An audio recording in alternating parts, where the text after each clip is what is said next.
Hey you.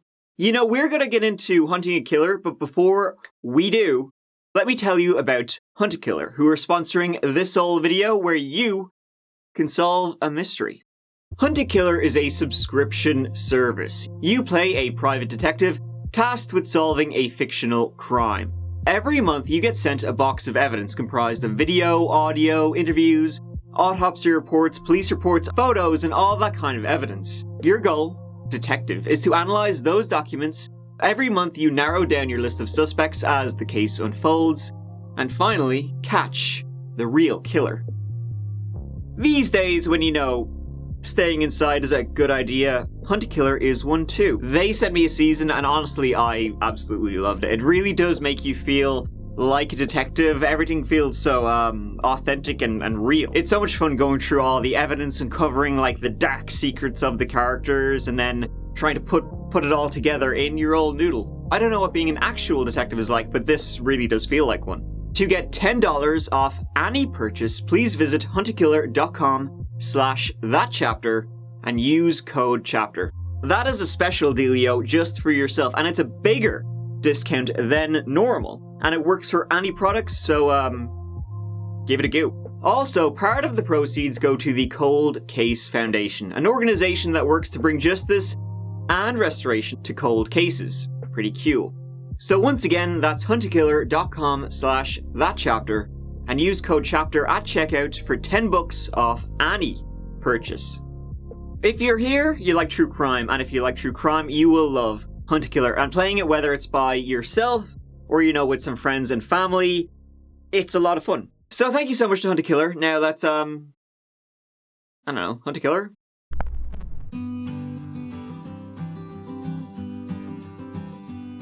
Hey you, and welcome. My name is Mike, and in this old video, how about we take a trip, virtually, that is, to Virginia. Sound good? Yeah, you know, we got that Blue Ridge Mountain, so, oh wait, no, that's the other one. Moving on. 2013 is the year when Alexis Murphy took a trip to Lynchburg. We're gonna follow that story and also take a look at the wider weirdness as to, you know, what's been going on to the most recent discoveries. So, yeah, let's.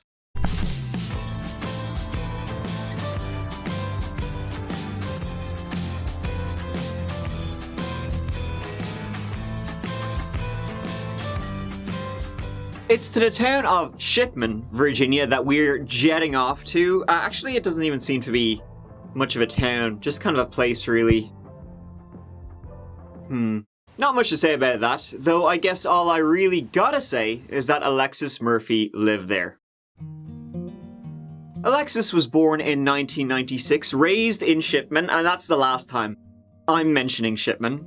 She was a senior at Nelson County High School, a star player on the volleyball team, and was planning on heading from there to college. But her real passion was Vine.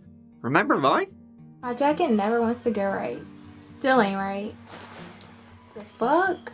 She was popular enough on it, fair few followers, and like most 17-year-olds, loved goofing around. It was in early August that our story begins, a hot day a couple weeks before another, school term would begin. On August 3rd, 2013, Alexis borrowed her dad's car and was, according to her Twitter, Berg-bound. She left her home at about 7 p.m. She was heading to Lynchburg to get her hair done. Now, Lynchburg is about a 40-minute drive away. She left at 7. But she never, made it there. That day, you see, it was a Saturday, and Alexis had a midnight curfew that she, obviously didn't, make it home for. And then the next day on the Sunday morning with her parents, they reported her missing. Once her parents reported it to the police, the search began, and they were looking at, anywhere and everywhere between Lynchburg and Shipman. Damn, I mentioned it again. It's like my heart just been ripped out. My heart been ripped out. Someone called me, I'm like, I hope that's her. I look at my phone, hoping it's her. Even the days when she gone missing, I just kept calling her cell phone. It was on the 6th of August, 3 days after she was last seen, that her car, her dad's car, she was borrowing it, that was found. It was discovered in a cinema parking lot in Charlottesville, Virginia. Completely, mind you, the opposite direction from Lynchburg. The vehicle, however, left no clues, no signs as to what could have happened, or where she could have went. But maybe they might, uncover some. See, not far was a CCTV camera, and it was eyeballing, the parking lot. Happy days, right? No. See, the camera captured the car pulling in, right? But it was impossible to figure out who was the one driving and then getting out. They tried the old enhance, but it turns out that doesn't work outside of movies, which is some bollocks. Next up, with absolutely no clues and the vehicle left no clues, the investigators decided to snoop around some of the places she usually hung out, frequented. Maybe she had stopped off somewhere, chilled out for a bit. One place was a gas station only a couple of minutes from her home, a Liberty gas station in Livingston. And bingo. There was footage of her entering, paying for petrol, and heading off. After that, nothing. It's been 6 days since Alexis Murphy disappeared from a gas station near Charlottesville. The 17-year-old's car has since been found, but no sign of Alexis. Now, time is of the essence, and the FBI is hoping surveillance pictures will help speed up the search. So the footage was like the main thing, other than, the car that was found to go on. But one thing, popped out in that footage. The guy holding the door for her. Now, as you can see, nothing happened. Doesn't look like they were yapping away, chatting. Just a guy holding a door for a girl. Everyday, mannerly thing to do. But, there was something just, off about that guy. He was distinctive, or rather, he had a distinctive tattoo on his neck, which really stood out. He was also driving a Chevy Suburban, so they jotted that down too. By this stage, after Alexis has been missing for a good few days, the FBI became involved and they started tracking down, where her phone was. Her phone was pinging away, right? And as a 17-year-old teenager, it's not like she would just, leave it willingly. And following the signal, it led to roughly a mile north of Livingston. And now it seems like she didn't get far from home at all. They traced it to an abandoned piece of property, a rundown shack on Route 29, the other side of Livingston. So the phone was there, and on that piece of land, right, there was a camper van. No prizes for who lived in it.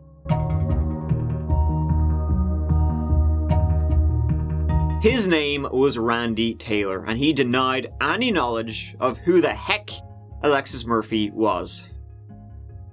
The detectives, popped inside. Grant, started yapping away with him. What's the crack?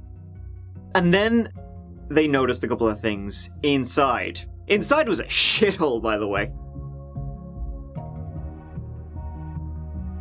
They saw what looked like a diamond stud, maybe from a nose or ear piercing, and a long black hair, like perhaps from an African-American woman. They did the old, lab tests. And they belonged to Alexis. So now the evidence was beginning to mount, and they went back to the cashier and the CCTV from that gas station, and they saw Alexis follow Randy's truck. So then the police went back and they were like, alright Randy, okay, you gave us, version 1 of this story where you don't know who Alexis Murphy is. How about you give us another version, give us your second draft of what happened that day. And he said, yeah, sure, actually, forgot, I do know who she is. And in fact, we were yapping away in the gas station. She came back to my place. We had a few beers, smoked a bit of the devil's lettuce, and then she headed off. Sorry, that's all I know. And there was another guy there too, a, quote, black guy with dreadlocks, and she left with him, so you should probably find out who he is. I have a name for you too, by the way. So that guy's name was Damian Bradley. The police spoke with him. He never met Alexis before. In fact, that weekend, August 3rd, he was hundreds of miles away in Alabama with his dad, and that was confirmed. So Randy Taylor is just, boop, pulling names out of his ass. They searched Randy's place again, and this time they found a t-shirt, one of Randy's, in fact the one he was wearing in the CCTV, and it had Alexis's blood on it. The t-shirt was hidden under his couch. Not only that, rolled up inside the t-shirt were hair extensions.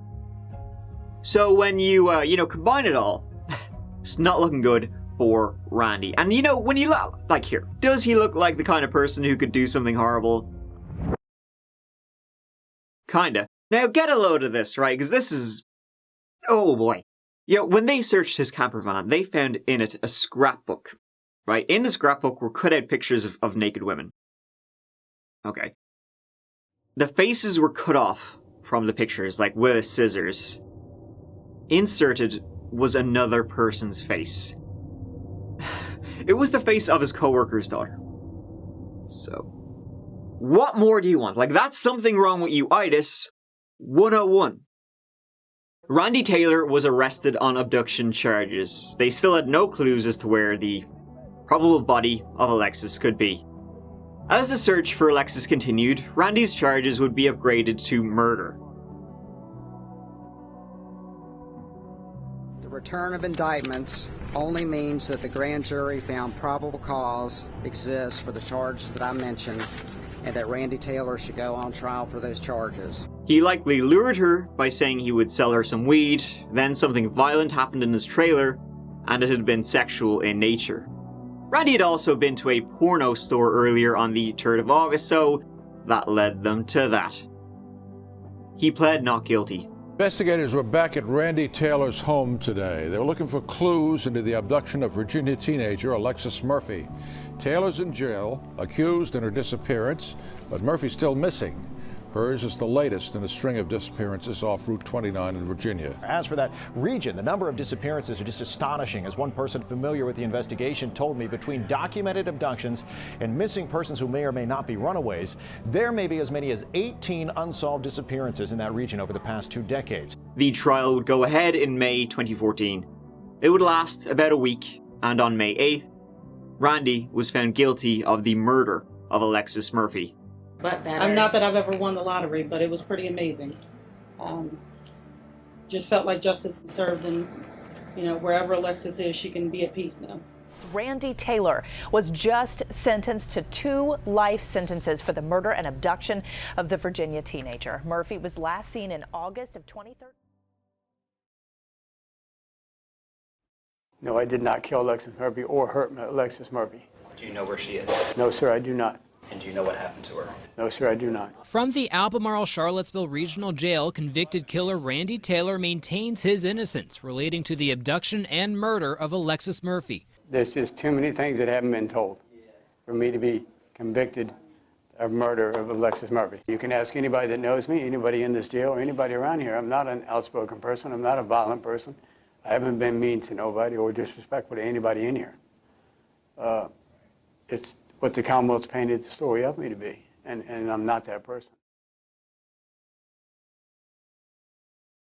Then something happened. Word began to spread of a possible serial killer in the area. The disappearance of Alexis Murphy, it had some, some similarities to the disappearances of Hannah Graham and Morgan Harrington. Missing 18-year-old Hannah Graham, a poster much like the one we just saw a year ago for missing 17-year-old Alexis Murphy. It's really undescribable. Words have not yet been written or found to describe what it's like to wake up every morning and go to bed every night wondering where somebody that you love is and not having a clue. Alexis's Aunt Trina Murphy says it was an instant sinking feeling in her stomach when she heard just 30 miles from where her niece disappeared last August, another teenage girl is now missing. I know exactly where her family is right now. Now, these are cases I talked about before. They were 2 young women, not much older than Alexis. Both disappeared in Charlottesville, where Alexis's car was found. Morgan Harrington in 2009, Hannah Graham in 2014. So 4 years before Alexis and 1 year after. They both disappeared and were later found murdered. The man responsible was a guy named Jesse Matthew. So Jesse Matthew was found to be responsible for 2 similar cases in, roughly the same area around roughly the same time. And it's theorized that he's responsible for a shitload more. And remember, Randy said with them that day was a black guy with dreadlocks, just like Jesse. Sheriffs in Nelson County say they have a new person of interest in the disappearance of 17-year-old Alexis Murphy. Now, Randy Taylor is already in jail. He's charged with her abduction. Taylor told his attorney that he met Alexis that night and put her in touch with another man so they could buy marijuana. While the man investigators are questioning fits his description. DNA tests are now underway to determine whether the disappearance of 3 different women in the Charlottesville area could all be linked to Jesse Matthew Jr. The detectives were shitting it now. And Randy, he was still saying he had nothing to do with it. There's still no justice. There's still no closure. Until Alexis is found or returned to her family, and I'm free of these charges, there's no closure here. Investigators say there's no link between missing Nelson County teen Alexis Murphy and Jesse Matthew Jr. Until a DNA test on Jesse ruled him out. His DNA was found nowhere in that camper, so then, right, once Randy knew he was kind of screwed now, he was like, alright, okay, you got me, Maybe I had something to do with it, right? But, he got 2 life sentences when he was convicted for her murder. And he was like, alright, you reduce it down to 20 years, and guess what? I'll tell you where she is. There was also a 3rd guy involved. I'll tell you who he is too. What say you to a parlay? They said no. Pew, down in flames, and no one had time for his bullshit. And there's a little more to Randy than I think maybe anybody first thought of. He's been linked to another disappearance. The disappearance of Samantha Clark. Samantha Clark was a 19-year-old who vanished in September 2010. She just upped and left from her family home in Orange, Virginia in the middle of the night, not telling anyone where she was going. Samantha Ann Clark is still missing. We just pray she comes home. She was reported missing 2 days later, but there have never been any links as to what happened or where she could have gone. And how this, links to Randy is that a week before she disappeared, she met, new group of pals, one of which was Randy. Authorities have, they haven't said how they know this, but they say they are certain he is the last person she talked to before she just vanished. And Samantha's mother, who's still searching for her, would say Randy called the Clark household 6 times that day, the day she disappeared.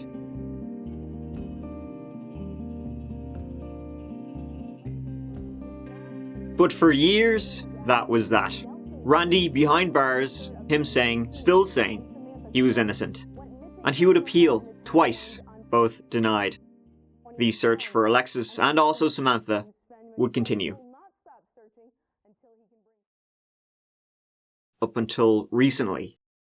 Like really recently, when one of these searches would stop. Alexis home. It just means the world to us, and please keep us in your thoughts and prayers. And so thank you all for being here to spread the news that Alexis is being brought home. So. Authorities have found and identified the body of Alexis Murphy. She is the teen who disappeared in Nelson County more than 7 years ago. Massive search effort never officially stopped. In a statement, Murphy's family said, quote, "Our family is so grateful for the continuing love, support, and prayers for Alexis and our family over the past 7 years. We were blessed to have her for 17 years, and her memory will continue to live on through us all." The remains of 17-year-old Alexis Murphy were discovered in Livingston. They never thought she left. In December 2020, she was found 5 miles from that gas station. Not much about that has been released, cause of death or anything like that. Though at least, she's finally been found, which is closure for the family. Samantha, no sign of her yet. But it was recently announced that that case was changed from a missing persons case to an abduction and homicide one. Due to new information and advances in investigative and forensic technology, Samantha's missing person investigation has been reclassified as an active abduction and murder investigation. They didn't say, what led them to that, but hey, they must be getting close, right? More than likely gonna give Randy a couple more life terms behind bars, He's on 2 already, so if he gets any more, he better start eating healthily. Thank you so much for watching. I really appreciate it, and I appreciate you. Sure, go on, I'll see you as always real soon in the next one. Till then, I love you, Mike out.